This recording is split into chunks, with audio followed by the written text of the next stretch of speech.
உலகத்தையே இயக்கும் சக்தியான பார்வதி தேவி, ஆனந்தமும் அழகும் ஒன்றாக இணைந்த அந்த தெய்வீக பெண் ஒரு முறை கோபத்தால் ஒரு கடுமையான சாபத்தை அளித்தார்.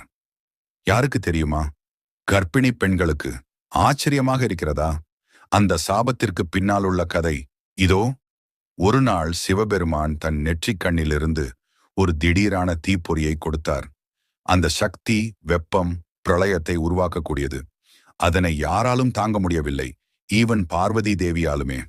அந்த தீக்கணத்தை தாங்க முடியாமல் பார்வதி தேவி வேகமாக விலகி ஓடினாள். ஓடும்போது அவளின் சிலம்பில் இருந்த 9 ஒளிமணிகள் தரையில் உருண்டு விழுந்தன.